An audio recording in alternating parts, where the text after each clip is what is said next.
Hello students, welcome to the Quanta.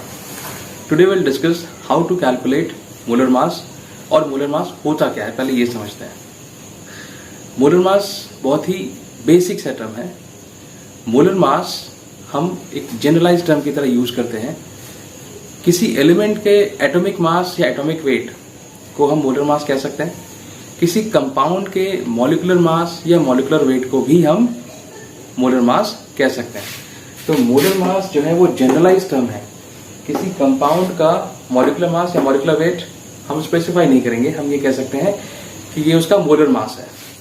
फिर किसी element के बारे में अगर हमें बात करनी है तो हमें स्पेसिफाई करने की जरूरत नहीं है कि ये एटॉमिक मास है एलिमेंट का या एटॉमिक वेट है। हम कह सकते हैं कि ये उस एलिमेंट का मोलर मास है। तो जो मोलर मास है उसको हम दोनों के लिए यूज करते हैं, एलिमेंट्स के लिए भी और कंपाउंड के लिए भी। अगर हम कहेंगे मोलर मास ऑफ एलिमेंट या मोलर मास ऑफ कंपाउंड तो ये करेक्ट है, बट अगर हम ये कहें कि molecular mass of any element तो गलत हो जाएगा। Atomic mass of any compound तो वो गलत हो जाएगा।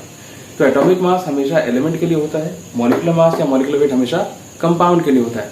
तो हमें ये बिल्कुल कॉशियस रहने की जरूरत ना पड़े बार बार कि हम कंपाउंड की बात कर रहे हैं कि एलिमेंट की बात कर रहे हैं, इसलिए हम मोलर मास टर्म यूज करते हैं।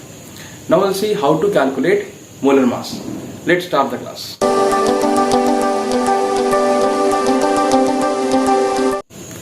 Now suppose you are asked to calculate molar mass of NaOH.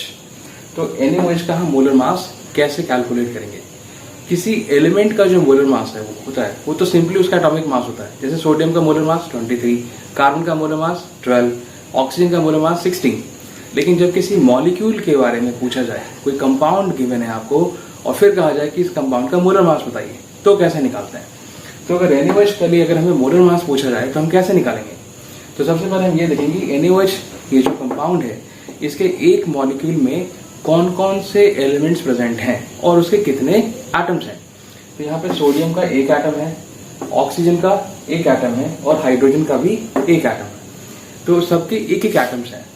तो उन एलिमेंट्स के एटॉमिक मासेस को हम ऐड कर देंगे। अगर नंबर ऑफ एटम्स ज्यादा होते किसी पर्टिकुलर एलिमेंट के तो उसके नंबर ऑफ एटम से मल्टीप्लाई कर देते उसके एटॉमिक मास को। अब यहाँ पे तो सबके एक एक एटम्स हैं। सोडियम का एटॉमिक मास होता है 23, ऑक्सीजन का एटॉमिक मास होता है 16 एंड हाइड्रोजन का एटॉमिक मास होता है 1। तो इन तीनों के एटॉमिक मासेस को हम जोड़ देंगे तो इस कंपाउंड का मोलर मास हमें मिल जाएगा। Now let's see one more example.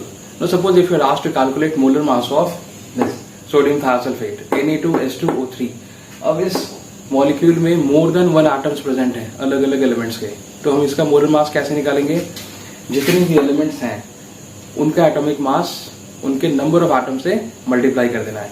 तो यहाँ पे सोडियम के 2 एटम है, सोडियम का एटॉमिक मास होता है 23। तो 23 इंटू 2 करेंगे क्योंकि यहाँ पे सोडियम के 2 एटम है। 3 एटम होते तो हम 3 से मल्टीप्लाई करते, x एटम्स होते तो x से मल्टीप्लाई करते।